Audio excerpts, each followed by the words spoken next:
a alegria de estar aqui e a possibilidade de partilhar um pouquinho a respeito de um tema que não é um tema comum mesmo na minha experiência como preletor e professor, que é essa questão da inteligência a serviço do reino.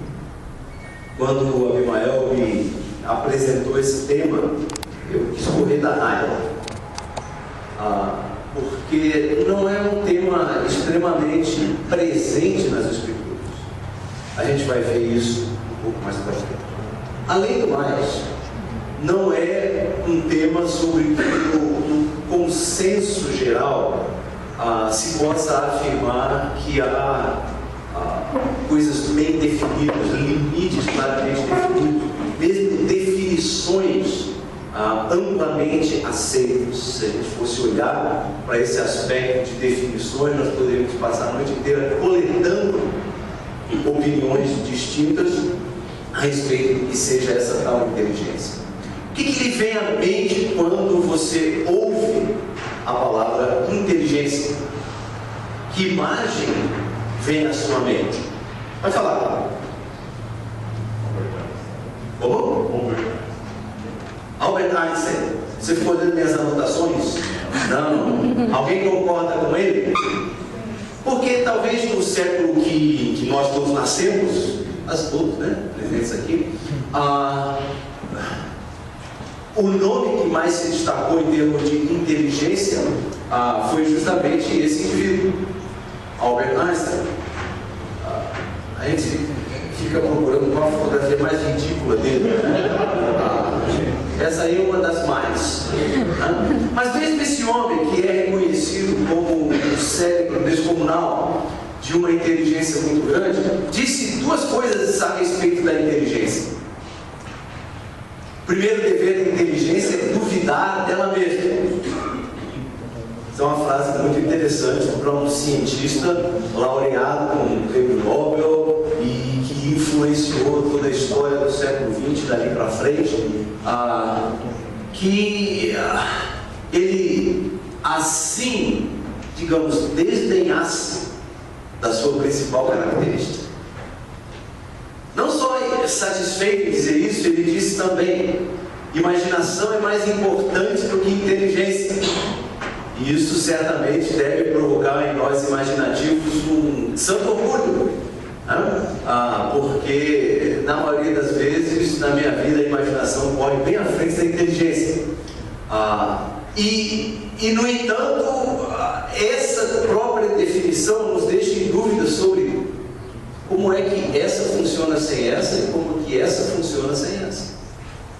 Qual é a relação entre elas? Quão imaginativo pode ser uma pessoa com pouca inteligência? E quão inteligente pode ser uma pessoa com pouca imaginação? Essas histórias são frequentes, elas se trocam, mas, por exemplo, no campo da música, quando você assistiu o filme Amadeus, lembra a diferença entre Mozart e Salieri? Salieri era inteligente e até certo ponto brilhante como músico, mas ele ficava um pouquinho limitado na área da imaginação. Ao passo que Mozart, além da inteligência que tinha, era altamente imaginativo. Talvez Mozart concordasse com Einstein ao afirmar que imaginação é mais importante que inteligência, ou talvez até que talento. Ok. Talvez essa imagem venha à sua mente, um cérebro perfeitamente ajustado, azeitado, engrenado, engraxado, onde todas as rodinhas funcionam harmonicamente, onde neurônios trabalham em harmonia, onde não há sinapses prejudicadas, onde a cada função do cérebro outra corresponde exatamente. Algumas pessoas falam muito sobre o famoso QI, que não é aquele brasileiro, mas o quociente de inteligência. E pode-se afirmar que o quociente de inteligência não vai determinar sucesso ou fracasso. Mas vocês já fizeram um teste de QI? Levanta a mão. Não precisa dar os resultados.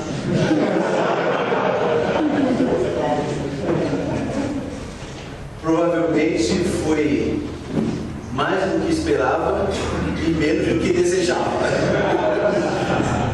Mas as pessoas que estudam a inteligência afirmam isso, que o quociente de inteligência não determina o sucesso ou o fracasso. Há fracassados inteligentíssimos.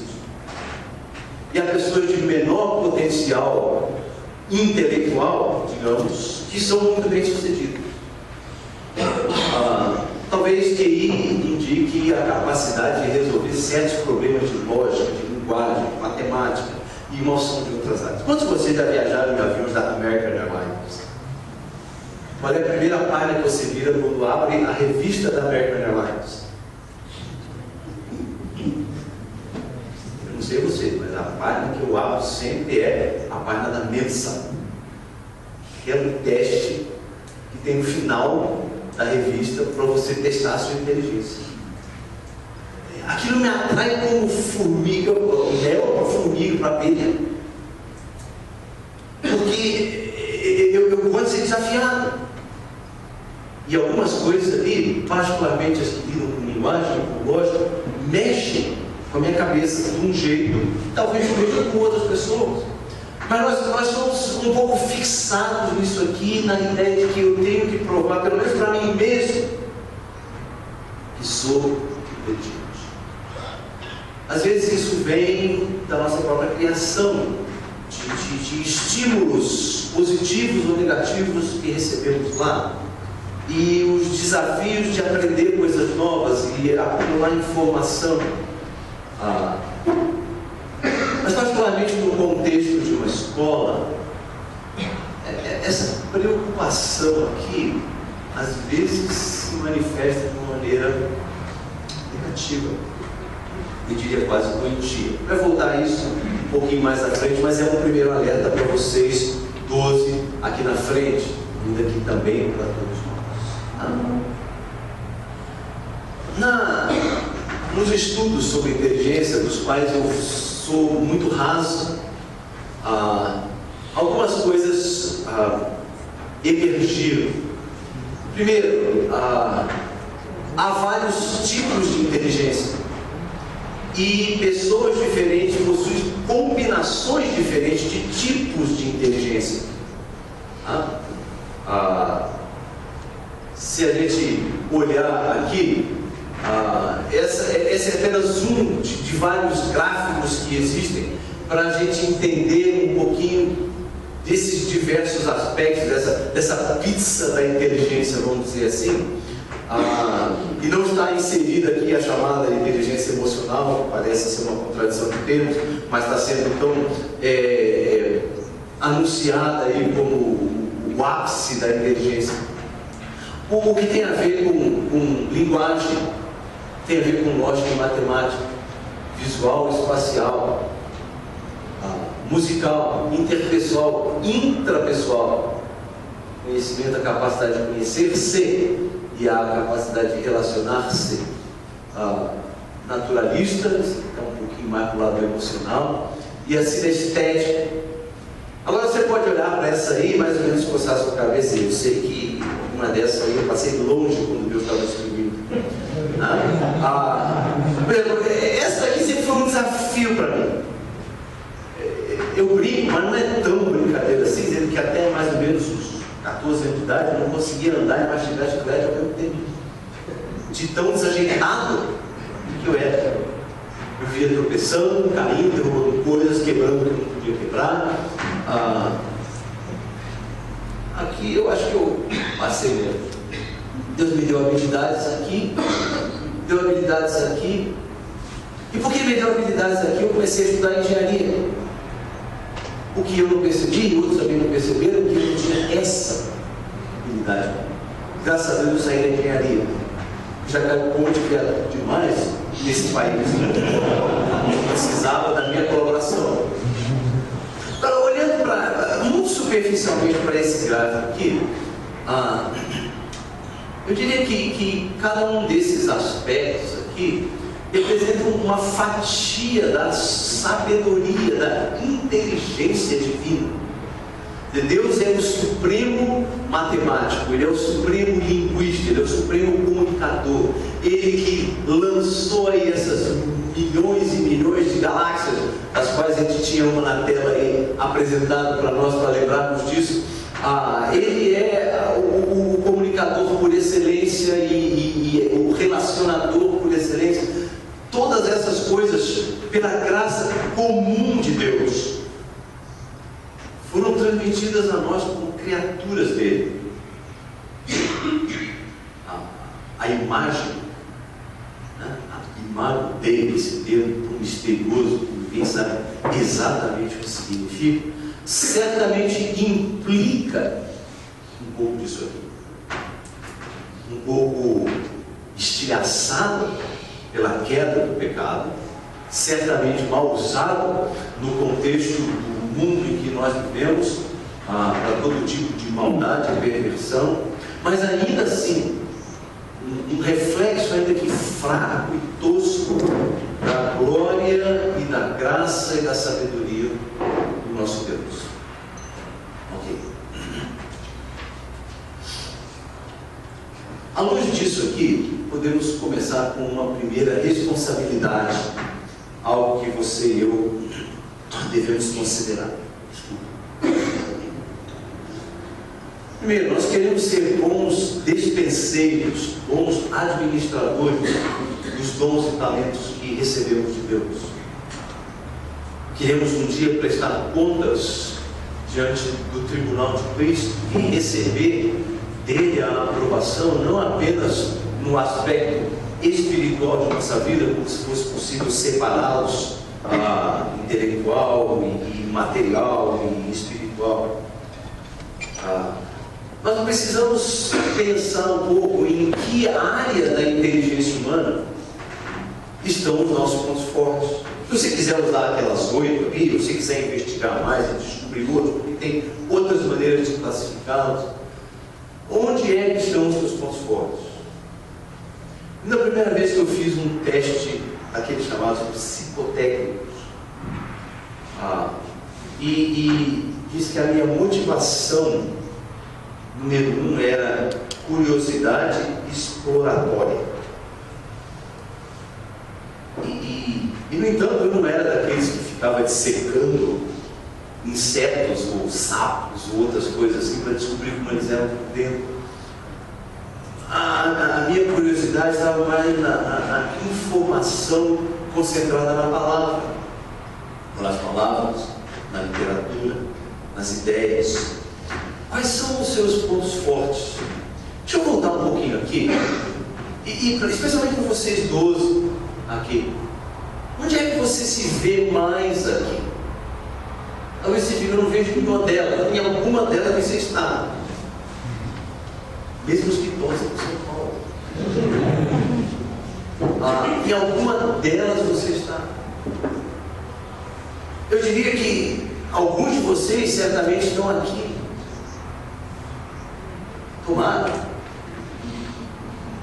E orando para que os 12 estejam aqui. Mas essas são 2 áreas, como escola de teologia, escola de ministério, você precisa desenvolver qualquer curso. Recurso talvez seria demais, né? Mas com o máximo esforço possível. Onde estão as suas áreas mais fortes? Eu sei que responder uma pergunta que é muito comum nos seminários e nas escolas teológicas. O que é que eu vou desenvolver enquanto estou na escola? Os meus pontos fortes ou os meus pontos fracos? E você vai ouvir 50% de um lado, 50% do outro. Alguns dos seus professores vão dizer, concentre nos seus pontos fracos, porque seus pontos fortes já são fortes e continuarão fortes quando você sair. E outros vão dizer, não, leve ao máximo aquilo que você pode, naquilo que você já tem, para sair com toda a munição possível. Bom, nossa primeira responsabilidade é determinar em que áreas estão os nossos pontos fortes. A minha preferência pessoal é que você procure se esforçar para compensar possíveis deficiências em áreas que são mais exigidas pelo nosso compromisso com o reino de Deus, o nosso compromisso ministerial. Vocês conhecem a história de Demóstenes, o famoso orador grego. Demóstenes advertia os gregos de sua época, século IV a.C., contra a ameaça de conquista por Filipe II da Macedônia, o pai de Alexandre o Grande. E há uma série de discursos que ele fez contra Filipe, chamadas Filípicas. E Demóstenes era brilhante como escritor. Era gato. A pessoa, um discurso assim, o que ele fazia? Ele ia para a praia, botava pedrinha na boca para tentar vencer o peso da sua língua. Ele concentrou na parte mais fraca e trabalhou nessa parte mais fraca, e foi suficiente, pelo menos em termos de preservar essa mensagem. Não adiantou muito que o pessoal não ouviu o que ele estava falando, e Filipe eventualmente conquistou toda a Grécia. Mas quais são as áreas onde você pode trabalhar? Alguns de vocês conhecem o professor Marcelo Dias. O professor Marcelo leciona grego no Seminário Bíblico Palavra da Vida. Eu vou dizer uma coisa para vocês. Quando o Marcelo chegou no seminário, ele não sabia a diferença entre um objeto direto e um elefante. Não sabia. Não sabia. Ele sabia tudo sobre todo tipo de onda que você pudesse imaginar. Isso ele sabia. Mas ele não sabia a gramática da sua própria língua. Mas esse rapaz decidiu que ia corrigir isso.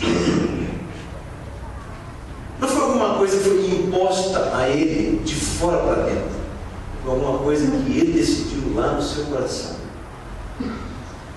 O amor dele pelo Senhor Jesus Cristo, pela palavra do Senhor Jesus Cristo e pelo povo do Senhor Jesus Cristo foi tal que ele se dedicou a alguma coisa que parecia impossível para ele.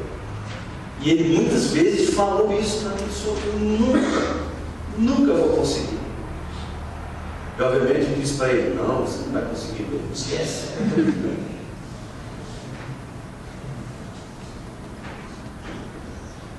Hoje está revisando o meu livro de gramática grega.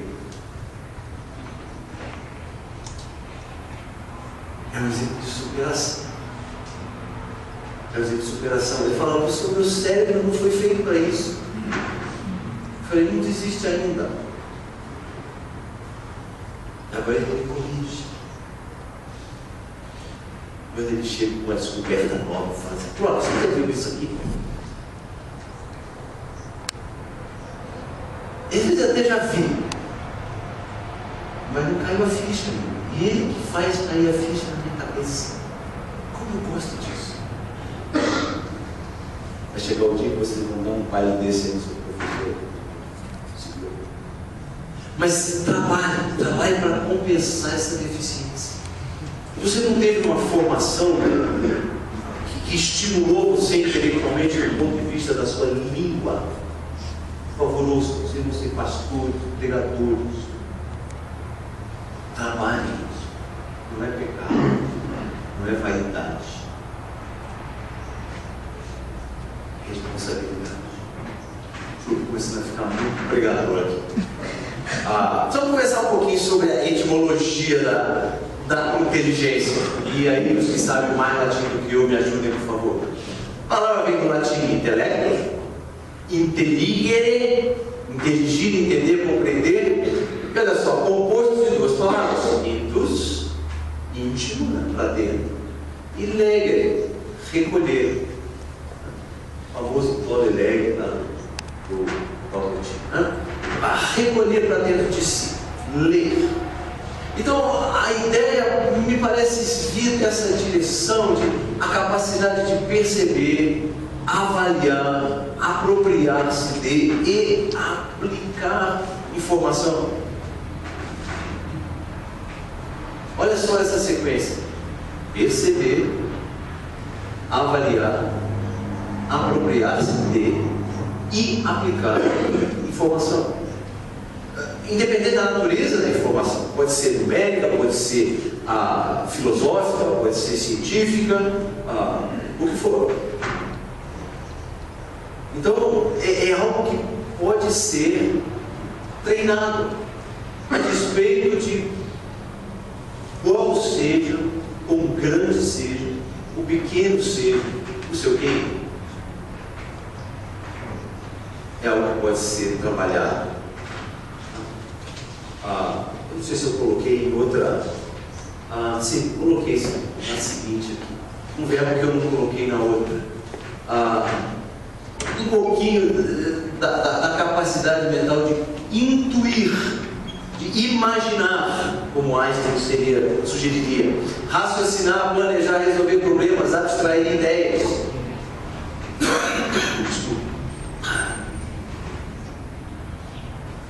Compreender ideias e linguagens e aprender.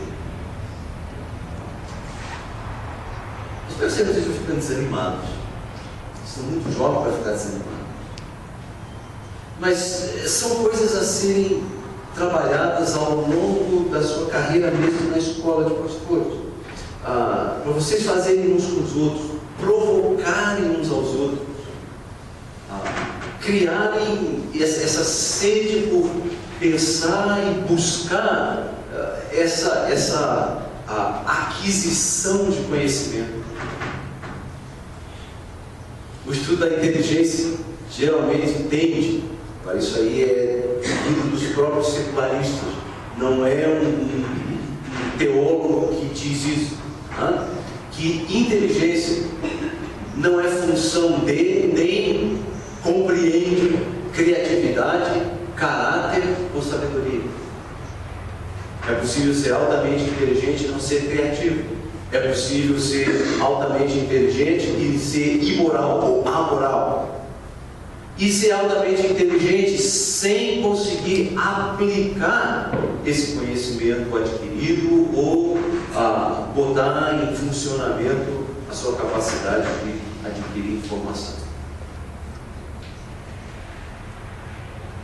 Particularmente aqui, nós temos uma grande tensão no contexto do nosso preparo teológico, do nosso relacionamento espiritual com nossos irmãos e com Deus, quando confundimos inteligência com sabedoria. E corremos o risco, nós educadores, de, ao invés de contribuirmos para a espiritualidade real de nossos alunos, apenas torná-los, como dizia Raul, pecadores mais espertos, ou com maior índice de informação. Quando chegamos às Escrituras, descobrimos que essa palavra é relativamente rara. Na verdade, em algumas traduções ela praticamente não aparece. Duas vezes ela é uma versão internacional. Eu realmente estava achando que não era nenhuma, mas está lá no livro de Daniel. Duas vezes. Com referência àqueles 4 rapazes. A palavra inteligência mesmo não está. São descritos como inteligentes, embora sejam descritos como homens de inteligência. Na revista atualizada, ela tem 7 ocorrências, pelo menos. E interessantemente, cada uma dessas ocorrências, agora eu quero ver vocês copiarem esse hebraico, pessoal, e o grego também. A palavra não está ligada à capacidade mental de alguém, ela está ligada à capacidade de discernimento, de apreensão, compreensão de alguma realidade.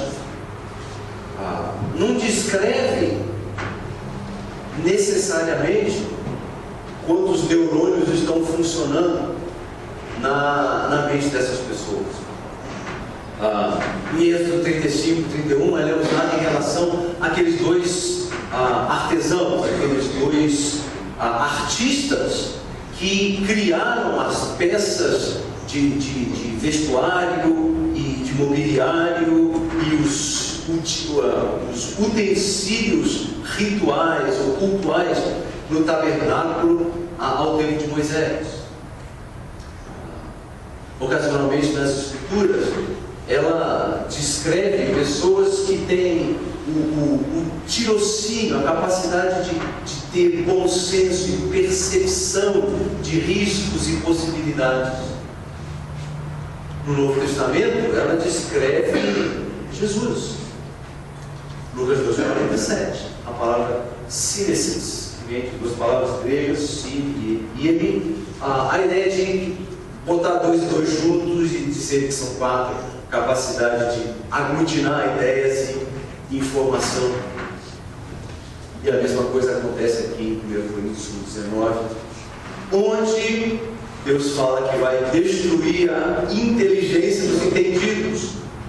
Essa passagem é uma passagem crucial pela maneira como ela é geralmente entendida ou mal entendida. Na verdade, eu vou destacar isso para vocês aqui. Há uma ideia dominante, mas errada. E a ideia dominante vem, eu acho, de uma compreensão errada do que Paulo estava falando e fazendo em 1 Coríntios capítulo 1 e 2, onde ele repetidamente parece desmerecer a sabedoria. Para o contexto, vocês sabem, é toda aquela tendência helênica, particularmente lá na Acaia, onde ficava a cidade de Corinto, de valorizar a elucubração, a capacidade de ficar dando tratos à bola para descobrir o sentido da vida, a origem da vida e outras coisas do gênero, mas não do ponto de vista de pensar, ok, se isso é verdade, existe um Deus com o qual eu tenho que me preocupar.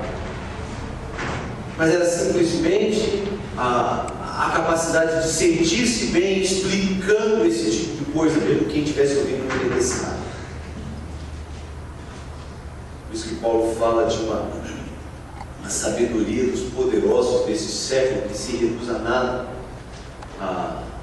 Ele valoriza a simplicidade do Evangelho e a loucura da cruz diante dessa falsa, dessa pretensa sabedoria, dessa inteligência filosófica que o grego tanto valorizava. Não é que Deus não valorize a inteligência. Há muito tempo atrás, tinha um comercial da Pirelli. Vocês leem comercial nas revistas? Na televisão? Potência sem controle. Viu? Primeiro que alguém entra. Esse cara está lendo minha nota. Aí, Marquinhos. Marquinhos. Eu também. Desde que você era Marquinhos.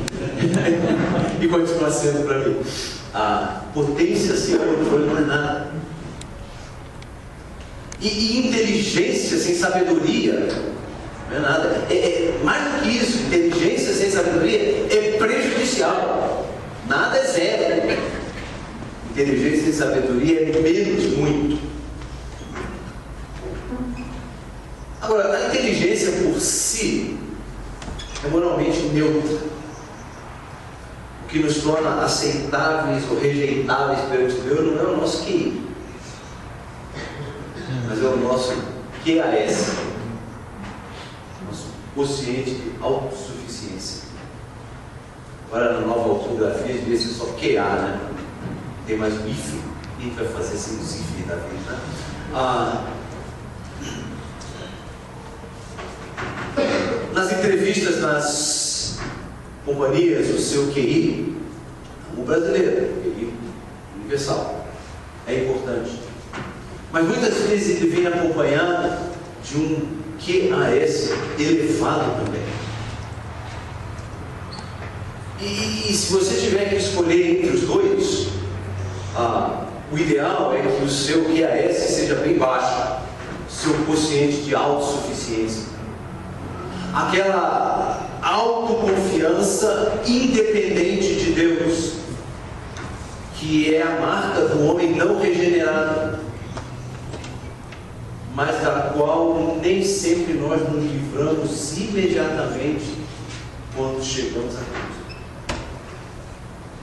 Na verdade, na maioria das vezes é um longo processo, esse processo de reduzir o nosso QAS, o nosso quociente de autossuficiência, de modo que a nossa confiança não esteja em nós mesmos, e nós possamos dizer, como o apóstolo Paulo disse em 1 Coríntios capítulo 2, a nossa suficiência vem de Deus. Claro, quem disse isso foi uma pessoa brilhante, absolutamente brilhante.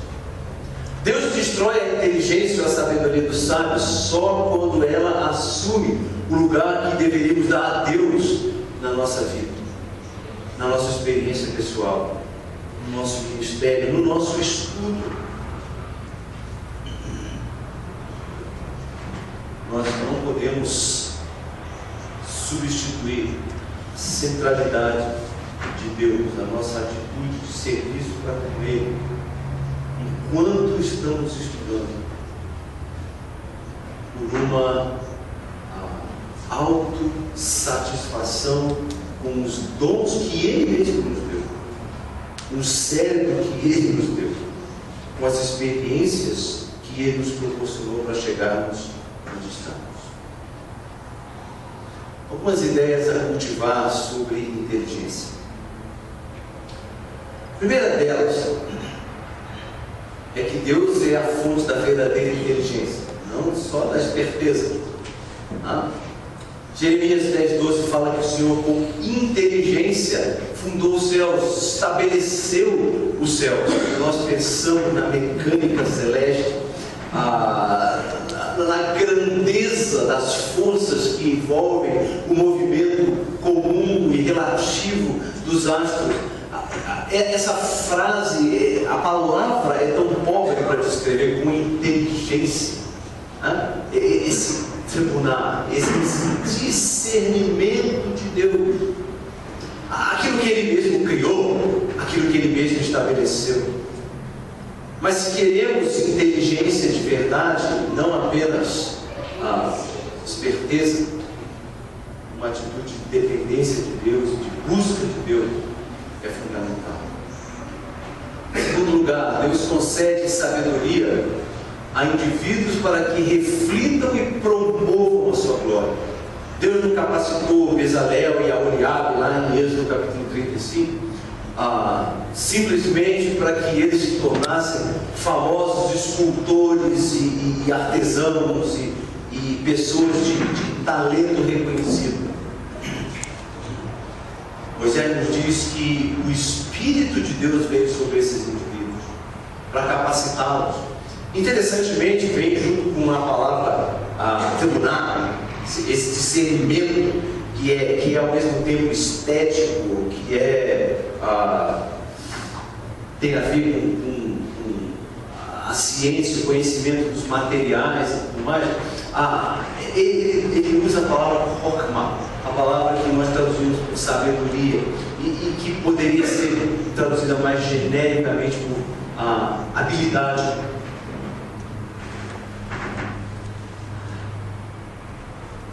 Deus faz isso para que a sua glória transpareça, para que o povo reconheça a excelência de Deus, a grandeza de Deus, a criatividade de Deus, a beleza de Deus, representada pobremente naquelas obras maravilhosas de escultura e arte, desenho e vestuário.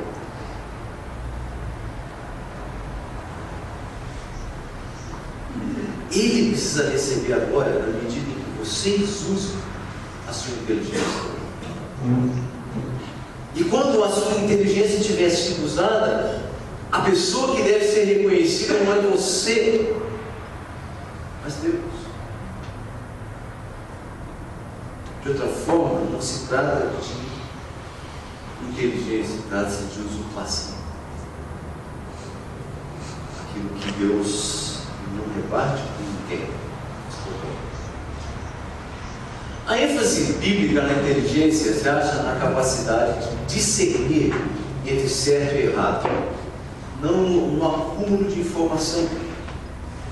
Na medida em que você investiga as Escrituras, na medida em que você decora vocabulário, na medida em que você memoriza versículos bíblicos, na medida em que você lê, resume e absorve, cada uma dessas coisas deveria conduzir na direção de escolhas morais acertadas.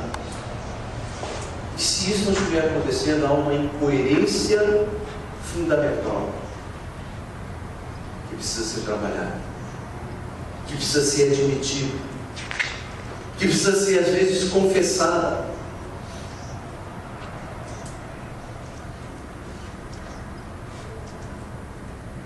Nós vemos o caso de Daniel e seus amigos. Eles são descritos como rapazes de inteligência. De novo, a palavra lá é a palavra discernimento. Não são simplesmente bons cérebros, são bons corações.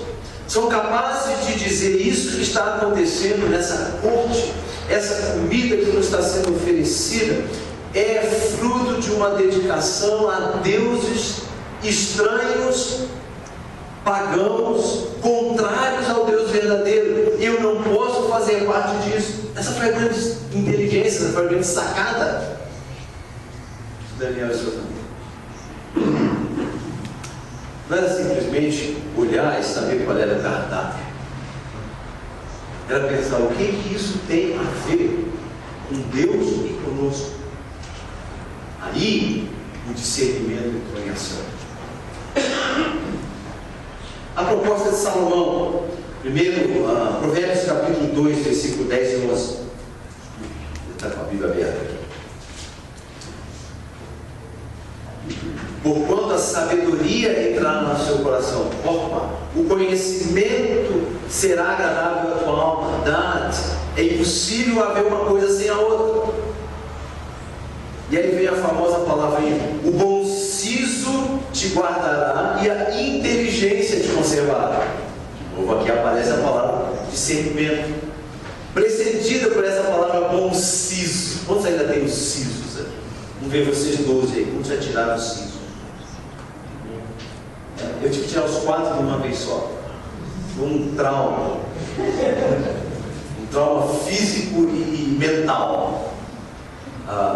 Siso, né? Dente da sabedoria. Isso chama em inglês wisdom, né? Dente da sabedoria. Essa palavrinha aqui, a palavra decimar, na língua original, tem a ver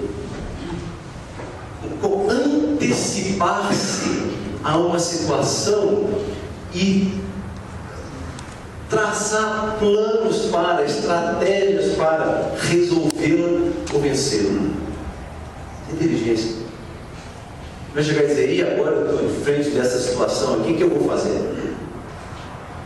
Pensar antecipadamente o que as escolhas vão produzir, que situações elas vão trazer, que opções elas vão proporcionar, e estar preparado para quando essas coisas acontecerem.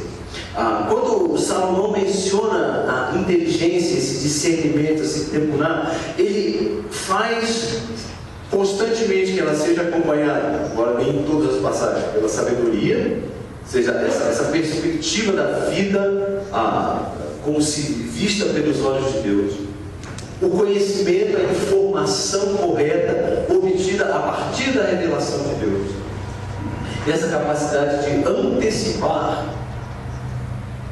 situações, problemas, necessidades, e estar preparado para as eventualidades. Antes de começarmos a aula, eu estava falando para o Abimael: olha, tem computador, iPad, papel, talvez, se for preciso, a cabeça. Mas tem que estar preparado para tudo. Não está funcionando, ótimo, vamos em frente. Quais são as opções que existem? Sabedoria e conhecimento e bom senso são parceiros da inteligência, desse discernimento que pode fazer você um servo melhor do Senhor. E a gente vai falar de inteligência numa escola teológica. Mas aqui eu quero ficar um pouquinho mais prático. Espera. Quantos de vocês têm que decorar? Os professores obrigam você a decorar ainda algumas coisas aqui nessa escola? Só grego, hebraico ainda não. Fácil. Quando tiver as duas ao mesmo tempo, vocês vão ver o que é bom para todos. Mas sabe uma coisa? Cada um de vocês é perfeitamente capaz de fazer isso. Alguns com um pouco mais de facilidade que outros. Mas nenhum de vocês é incapaz de fazer isso. Agora vai haver horas que vai parecer isso. Você vai se sentir incapaz. Eu lembro uma noite fria, acho que era janeiro de 1976, mais ou menos. O telefone tocou na nossa casa, lá em Dallas. A gente não recebeu muita chamada de noite, né? Já começa a ficar tragédia, né? Morreu alguém, alguma coisa assim. Mas não era, era meu colega de turma, Bogan tinha idade quase para ser meu pai. Na verdade, eu tinha filhos um pouco mais novos que eu. Tinha formação científica, também tinha lutado no Vietnã. E agora era meu colega de turma no Seminário Teológico de Dallas. Do outro lado, não vou te dizer, o Bogan era mais ou menos da largura e um pouquinho mais alto do que aquela porta ali.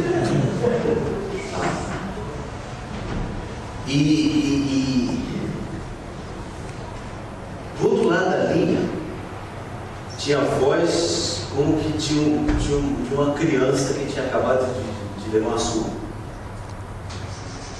E ele falava: Carlos, eu vou desistir. Eu vou desistir. Por que você vai desistir? Esse negócio de grego não é para mim. Não é para mim. Falei: você não vai desistir não. Amanhã a gente vai se encontrar na biblioteca, a gente vai conversar um pouquinho sobre isso. Encontramos, conversamos, passamos um tempo juntos, eu apresentei umas ideias para ele. Ele seguiu, não desistiu. Mas ele teve um pouquinho de nada de dizer, de se convencer de que não era capaz de fazer aquilo. Inclusive, esse negócio de decorar o vocabulário foi uma grande luta para ele. Naquele dia 8 de maio de 79, nós estávamos juntos lá na fila para receber o nosso. Foi um dia muito especial para ele. Não é nosso nada, mas foi muito especial.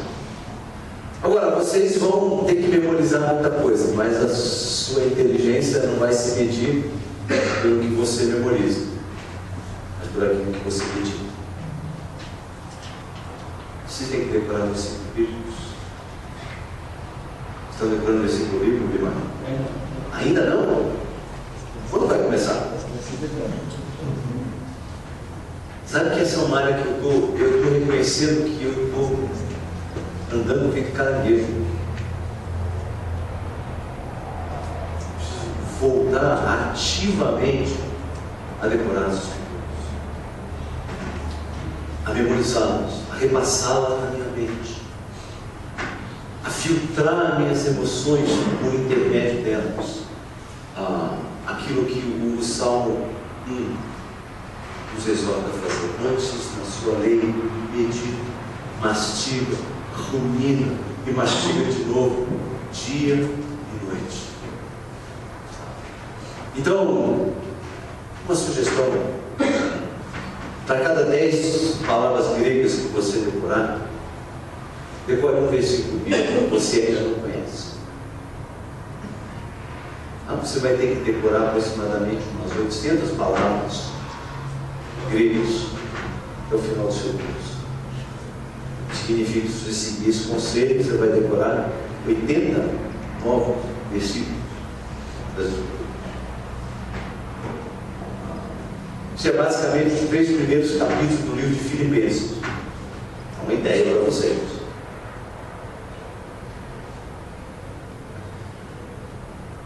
A sua inteligência não se limita pelo que você ainda não aprendeu, mas por aquilo que você decide ainda aprender.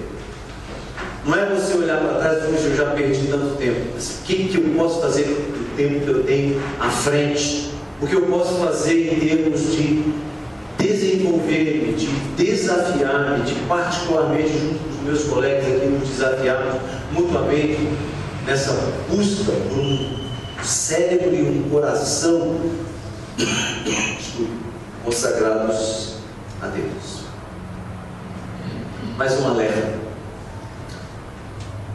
Numa escola teológica, cuidado, por favor, cuidado com a competição. Cuidado com o desejo de olhar o boletim dos outros. Cuidado com o desejo de brincar porque conseguiu uma nota melhor do que o seu colega. Talvez você faça isso porque você consegue memorizar as coisas melhor na noite anterior à prova. Não necessariamente porque você sabe mais. Quando vocês já foram no Hotel Três Poderes, lá em... Lembra do papagaio que canta o hino nacional? Olha, ele é verde e amarelo e canta o hino nacional, mas ele não é patriota por causa disso. Simplesmente decorou. Ele está querendo dormir de manhã e o papagaio cantando o hino nacional lá. Dando com a competição. Esse ambiente em que vocês estão particularmente convivendo tanto e por tanto tempo, num grupo pequeno, é excelente para forjar laços espetaculares de cooperação. E quanto mais vocês colaborarem, mais inteligência o Senhor está demonstrando. Obviamente não vão fazer prova conjunto, né? Mas essa interação, essa mutualidade na busca, no desafio, na provocação ao crescimento, no conhecimento e na devoção ao Senhor, são tão saudáveis e particularmente no contexto de uma escola muito maior se perdem. Uma palavra para os professores presentes: inteligência não serve como um critério de preferência no relacionamento entre professores e alunos. A tarefa do professor é difícil. Você vai ver muito mais fácil para os alunos.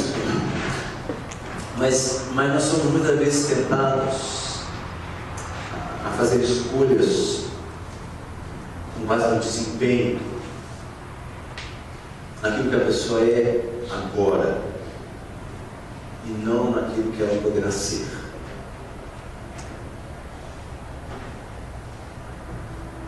Nunca vou esquecer a primeira vez que eu ouvi Howard Hendricks falando sobre Pedro. E ele falando: Jesus não olhava para Pedro pelo que ele era, mas pelo que ele viria a ser.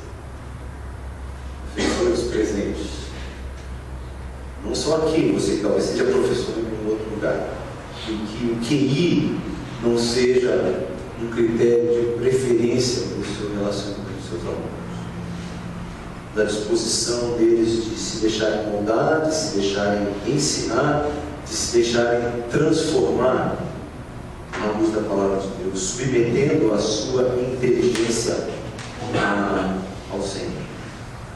Meu tempo vai embora, eu quero dar a minha advertência final.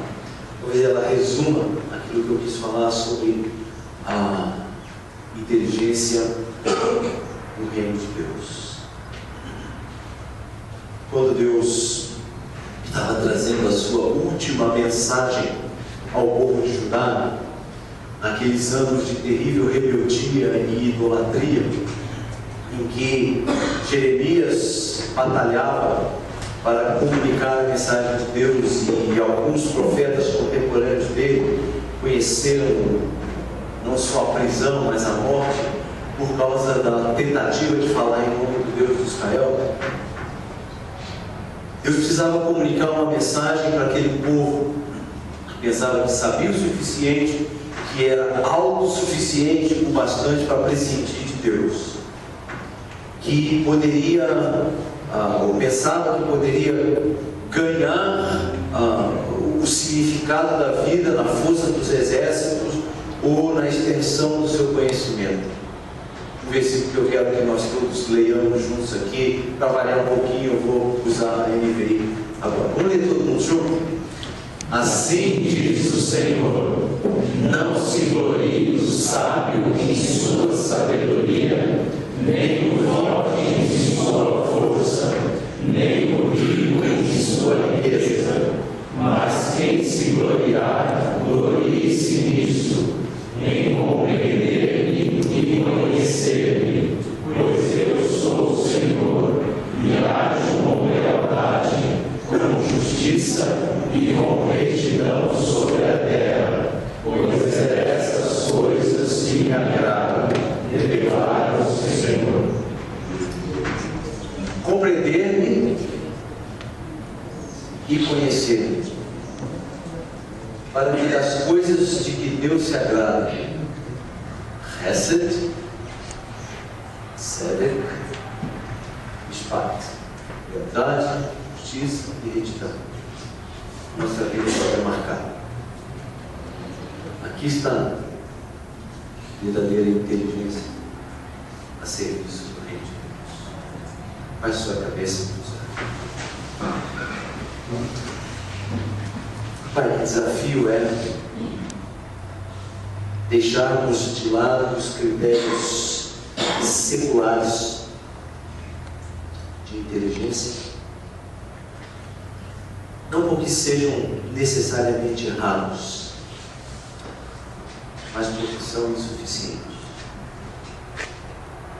porque te excluem ou te relegam a uma posição subalterna, quando tu deveria ser o centro de toda a nossa preocupação, o alvo de todo o nosso pensamento, o anseio de todas as nossas emoções, o centro de cada uma das nossas decisões. Como precisamos, Senhor, desse discernimento que o Teu Filho demonstrou, reconhecendo as ciladas do inimigo,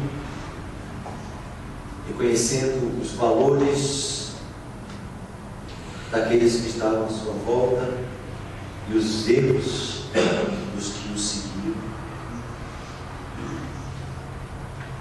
Como precisamos, Senhor, bússola da Tua Palavra para orientar nossas escolhas.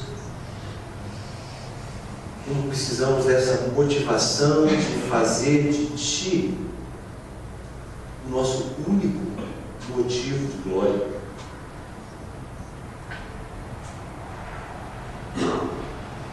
Senhor, aqui junto com meus irmãos que se preparam para Te servir, que já experimentam no seu dia a dia tanto as alegrias quanto as agruras do ministério,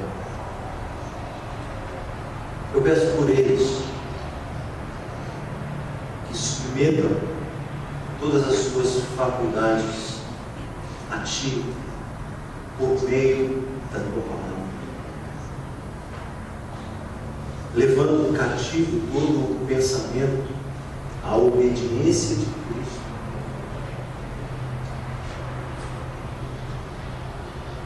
e permitindo que o Teu Espírito use circunstâncias, professores, aulas, as pessoas a quem ministram, para desafiá-los a se saturarem com a Tua palavra, com a Tua sabedoria. Sabedoria expressa tão maravilhosamente na cruz, na qual o nosso Senhor levou sobre si todo o nosso pecado, toda a nossa insensatez, e na qual nós podemos deixar tudo aquilo que, por mais brilhante que seja, de te exclui. Por mais sábio que pareça aos olhos dos homens, busca a sua própria glória. Como indivíduos, como colegas, como escola, este grupo reflita a gloriosa inteligência do Criador, a sabedoria e o discernimento do Filho, a sabedoria, o carinho e o cuidado do Espírito,